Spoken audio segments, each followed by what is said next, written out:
All right, when we left off yesterday, Beezus and Ramona were back at the library after Ramona had written her name all over the Big Steve Steam Shovel book. And Beatrice was so worried that they were going to take her library card away and not let her check out books anymore. So now let's listen and find out what happens with Beezus and Ramona. "Hello, Beatrice," said Miss Evans. "Is this your little sister I've heard so much about?" Beezus wondered what Miss Evans had heard about Ramona. "Yes, this is Ramona," she said, and went on hesitantly. "And Miss Evans, I'm a bad girl," interrupted Ramona, smiling winningly at the librarian. Oh, you are," said Miss Evans. "What did you do?" "I wrote in a book," said Ramona, not the least ashamed. "I wrote in purple crayon, and it will never, ever erase. Never, never, never." Embarrassed, Beezus handed Miss Evans Big Steve the Steam Shovel. "Mother gave me the money to pay for the damage," she explained. The librarian turned the pages of the book. "Well, you didn't miss a page, did you?" she finally said to Ramona. "No," said Ramona, pleased with herself, "and it will never, never—" "I'm awfully sorry," interrupted Beezus. "After this I'll try to keep our library books where she can't reach them." Miss Evans consulted a file of little cards in a drawer. "Well, since every page in the book was damaged and the library can no longer use it, I'll have to ask you to pay for the whole book. I'm sorry, but this is the rule. It'll cost $2.50. $2.50. What a lot of things that would have bought," Beezus reflected, as she pulled 3 folded dollar bills out of her pocket and handed them to the librarian.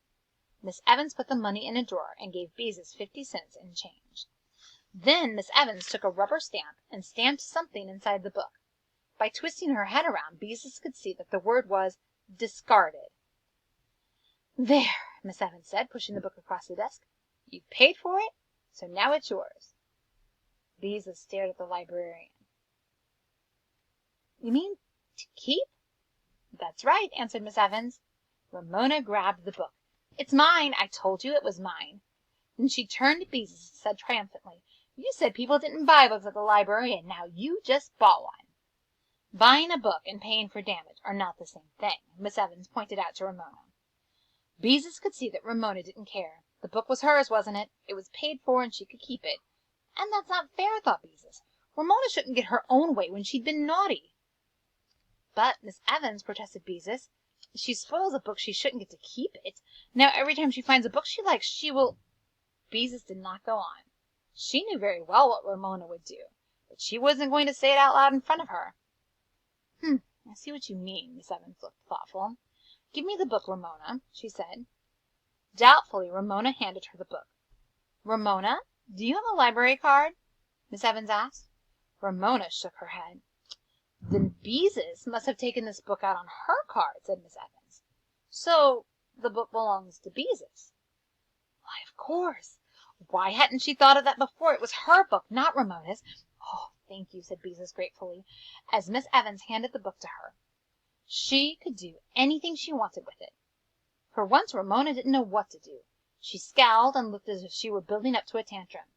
"You've got to read it to me," she said at last. "Oh, not unless I feel like it," said Beezus. "After all, it's my book," she couldn't resist adding. "That's not fair." Ramona looked as if she were about to howl. "It is too fair," said Beezus calmly, "and if you have a tantrum, I won't read it to you at all." Suddenly, as if she had decided Beezus meant what she said, Ramona stopped scowling. "Okay," she said cheerfully. Beezus watched her carefully for a minute. Yes, she really was being agreeable, thought Beezus, with a great feeling of relief. And now she didn't have to read Big Steve unless she wanted to. Beezus felt she would not mind reading it once in a while.